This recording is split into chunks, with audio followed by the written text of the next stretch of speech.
First you flick this switch, then this switch. That activates it. Then you push this button, which will give you 5 minutes to get out of there. Now, whatever you do, don't push this button, because that will set off the bomb immediately and we'll all be dead. Now, repeat back what I just said. I am Groot. Uh-huh. I am Groot. That's right. I am Groot. No! No, that's the button that will kill everyone. Try again. I am Groot. Mm-hmm. I am Groot. Uh-huh. I am Groot. No, that's exactly what you just said. How is that even possible? Which button is the button you're supposed to push? Point to it. No! Hey, you're making him nervous! Shut up and give me some tape. Does anybody have any tape out there? I want to put some tape over the death button. I don't have any tape! Let me check. Yo, Yondu! Do you have any... Ow! Do you have any tape? Gamora! Do you have any tape? Tape! Oh, never mind.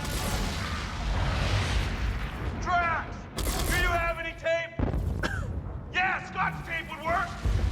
Then why did you ask me if Scott's tape would work if you don't have any?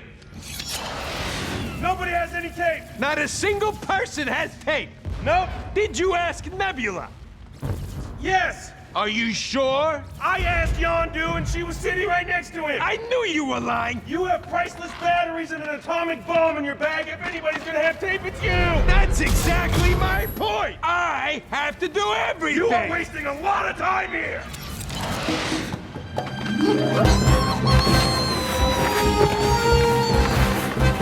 We're all gonna die.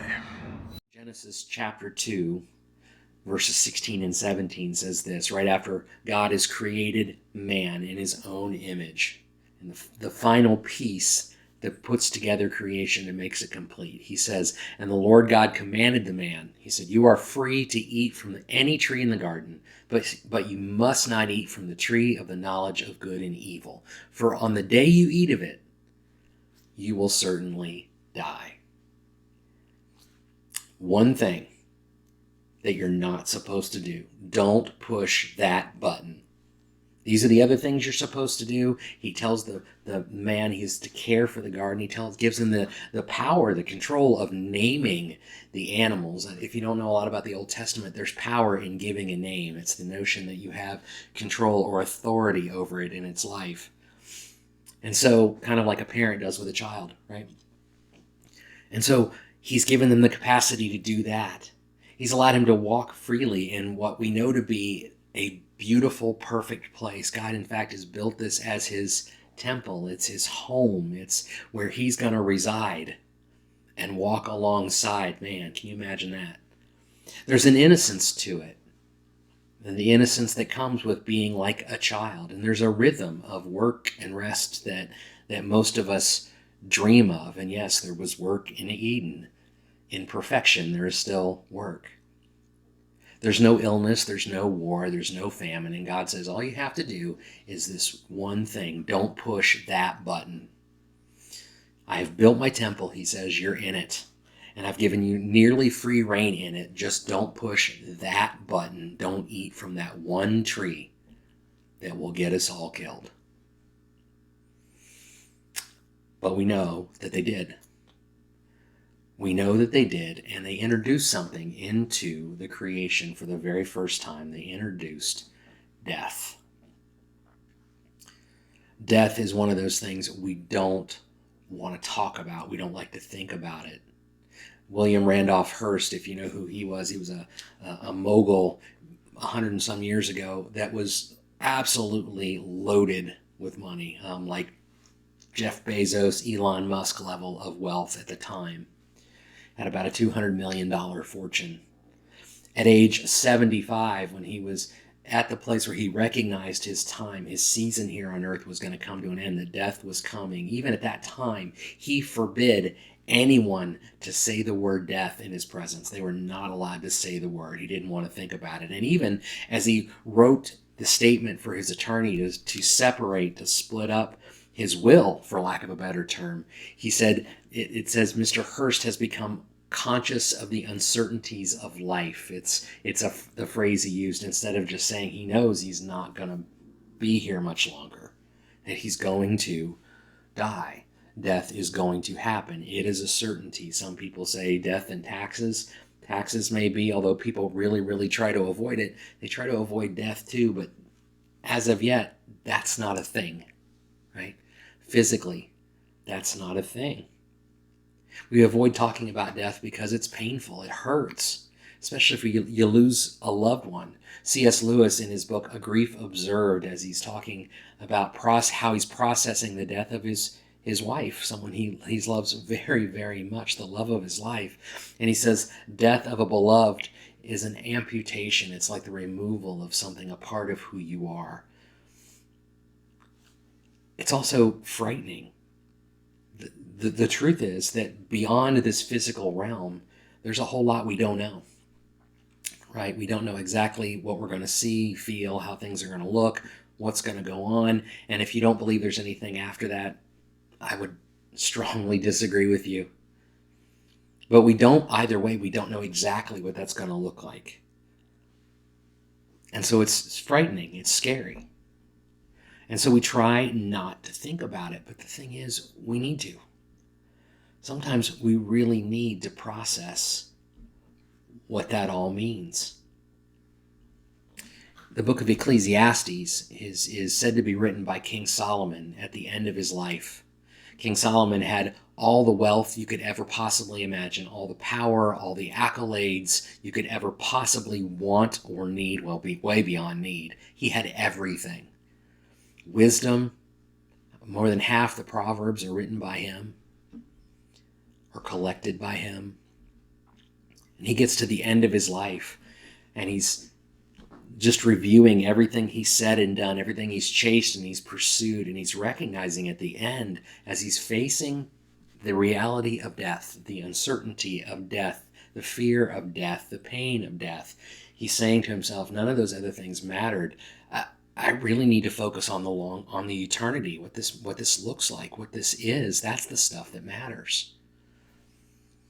He even says that we have to face that reality. We learn more about who we are when we face that reality of death. In Ecclesiastes 7, verse 2, he says it is better to go to a house of mourning, that would be to go to a funeral, than to go to a house of feasting, since it is the end of all mankind. We're all going to die. And the living should take it to heart, should recognize as we're living our lives that this isn't going to go on forever. And whether or not we refuse to think about it doesn't change that. The Bible actually talks about 3 different kinds of death. It talks about the physical death, the one we've kind of been walking through, right? That was introduced into the garden very, very obviously. Certainly you will die physically, but also spiritually. What occurred there in the garden, and we'll read about it in just a second, was a spiritual death, a separation from God. And then the Bible talks about the second death, or an eternal death. It's dying separated from God and staying that way for all of eternity. Is that a punishment? Is it eternal punishment, or is it removal from existence? At the end of the day, the point is it's not being with God, which is exactly what we were designed for. And at the end of the day, it is not desirable. It's going to stink. It's going to hurt and be painful and be not what we would want it to be. Over the next several weeks, we're going to spend some time talking about death. The series is called The Sting, and it follows death and its sting from Genesis to Revelation. We're going to recount its beginnings here today, the sting that it has on us, its reign and its multiple losses, ultimately with a final defeat through the work of Christ on the cross. And while you and I both probably want to jump to the end, jump to the work of Christ on the cross, I think it's wise for us, as Solomon indicated, for us to stop for a minute and really ponder what it all means. Really ponder that reality, that the death button has been pushed. That one button we weren't supposed to push has been, and now there's something here we were never supposed to experience. So we're going to read about that this morning. We're going to read in Genesis chapter 3, verses 1 through 7. We're going to read about how this all went down and see what we can learn and try to understand what it introduced into this world along with death. And by the way, there's more. And also give us a little bit of a glimpse into where it could possibly head. So read along with me, Genesis chapter 3, verses 1 through 7. I'm going to read out of the Christian Standard Bible. It says this, "Now the serpent was the most cunning of all the wild animals that the Lord God had made. He said to the woman, 'Did God really say to you can't eat from any tree in the garden?' The woman said to the serpent, 'We may eat fruit from the trees in the garden, but about the fruit from the tree in the middle of the garden, God said, you must not eat it or touch it, or you will die.' 'No, you will certainly not die,' the serpent said to the woman. 'In fact, God knows that when you eat it, your eyes will be open and you will be like God, knowing good and evil.' The woman saw that the tree was good for food and delightful to look at it, and it was desirable for obtaining wisdom. And so she took some of the fruit and she ate it, and she gave some to her husband who was with her, and he ate it. And then the eyes of both of them were opened, and they knew they were naked. So they sewed fig leaves together, and they made coverings for themselves." This is the first place we meet in the scriptures. We meet Satan, disguised as a serpent. And though we don't really know a ton about the origins of Satan, we do know that his intent is definitely adversarial to God's. His desire is to pull people away from God, and that's exactly what he's done here. We see him as a serpent, something Paul repeats a discussion of in 2 Corinthians chapter 11, and we see him referred to again in Revelation 12 as a dragon.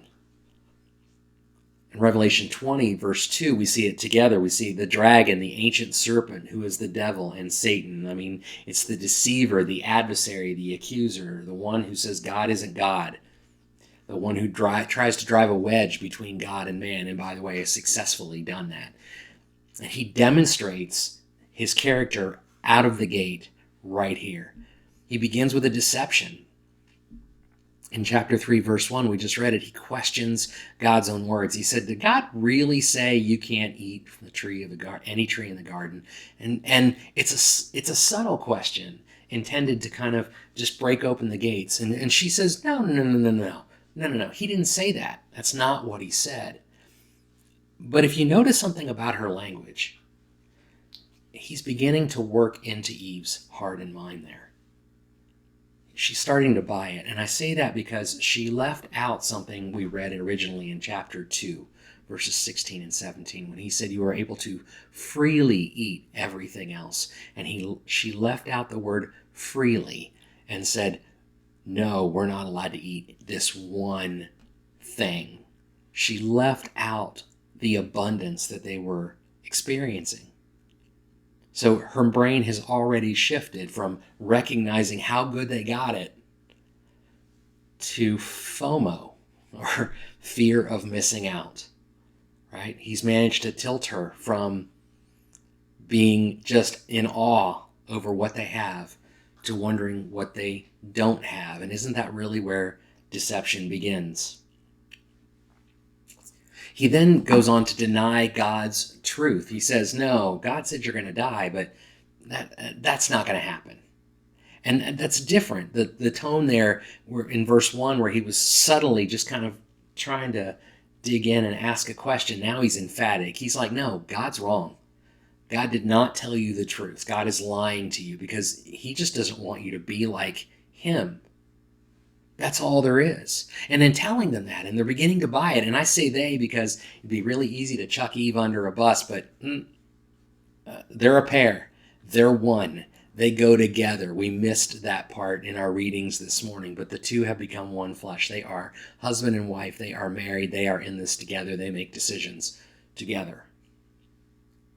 And so he says to them that there aren't any consequences. These consequences you thought there were going to be, that God tells you there were to your actions, to disobeying him, not there. They're not there. And so the fear of those consequences is gone, and it leaves only an upside. You will be like God. You will be just like him. The person that created all of this thing that they're living in, they're in awe of. I can be like him? Yeah. Don't you want to be like him? And they say, yeah, I want to be like him, and off they go. And instead of becoming like God, they became enemies of God. We see that there's more than death introduced here too. We see that there's disobedience here. In verse 6, we see that. We see Eve is tricked, but Adam chose. Paul would later say that in 1 Timothy chapter 2, verse 14, and Adam was not deceived. He chose to follow down that road, to go down that route. There's also something else introduced here besides disobedience. There's knowledge. Knowledge that we were never supposed to have. And this should be a warning to us that knowledge doesn't fix everything. We'd like to think if we just knew more, right? If we just knew more about what it meant to walk with Jesus, our relationship with him would absolutely be better no matter what. If we just knew more about how the human body worked, we can probably stop this death thing from ever happening.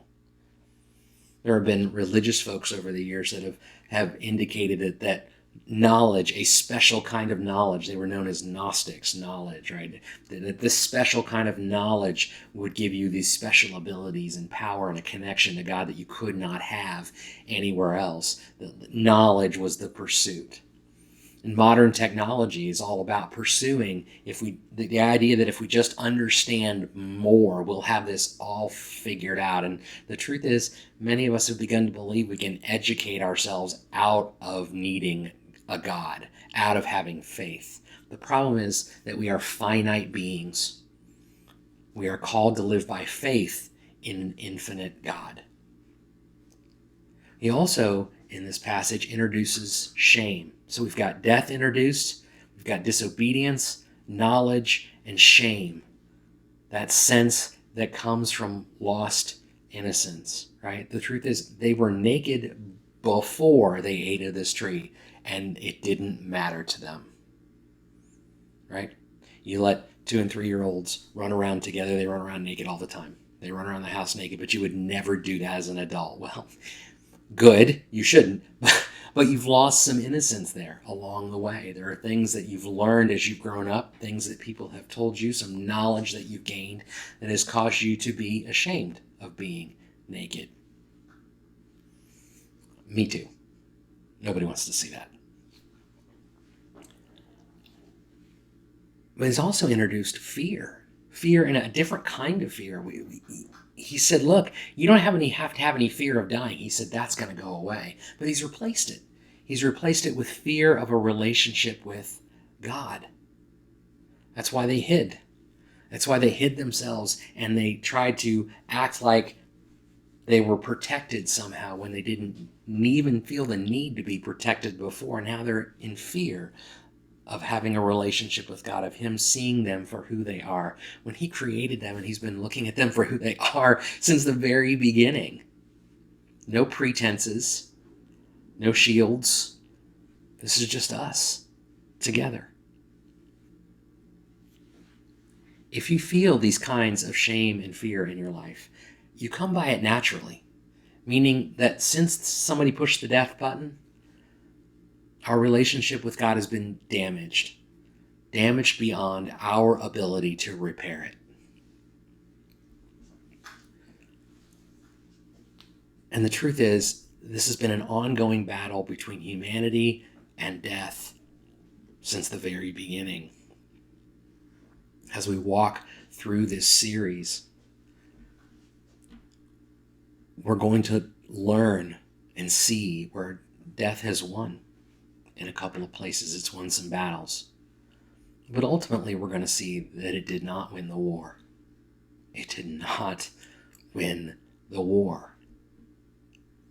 And there's a little tidbit here in Genesis as well that shows us that it's not going to win the war, that Satan is not going to win. A little further in chapter 3 in verse 15, when he says, look, And he looks at the snake and he says, this is not going to work for you because you did this. He says, in verse 15, he says, I will put hostility between you and the woman, and between your offspring and her offspring. He will strike at your head, and you will strike at his heel. It's interesting here that he talks about the woman's offspring and Satan's offspring. Adam's offspring is not mentioned here. This is the first place that we might say the Bible is speaking of Jesus, saying her offspring, divinely inspired and created, is coming. And he's going to fight you. And you're going to nip at his heels and you're going to think that you've gotten it taken care of. But the truth is, you don't. You don't. The truth is that God has always been calling us back to be his people, to return to this place of faith and trust, recognizing that he desires from the very beginning for us to be in relationship with him. We were built for that. And that we pushed the death button, the truth is we can't undo it, but he can. And Jesus calls us to return in a way to this childlike innocence of faith and trust. He tells Nicodemus in John chapter 3 that you must be reborn of spirit, a creation anew, a new baby to become something brand new, your spirit. And then he tells in Matthew 18, he says, as his disciples are talking to him and complaining to him about how children are just running up to him without fear, without shame, without concern, and just running up to him, looking and seeking and desiring to serve him and know of him and grow in him and walk with him. He says, truly, I tell you, unless you, disciples, turn and become like little children, you will never enter the kingdom of heaven. Kids aren't perfect. If you've had them, you know that. They make mistakes. They push buttons they shouldn't push. But when we return to God in faith and in trust, the sting of death is removed. My hope and my prayer is that you'll walk through this with us in the coming weeks as you see where God has always been present, God has always been working, and God ultimately defeats death. And because he has, you can too. May the Lord bless you and keep you. May his face shine upon you and he be gracious to you. May he grant you favor and give you peace. God bless.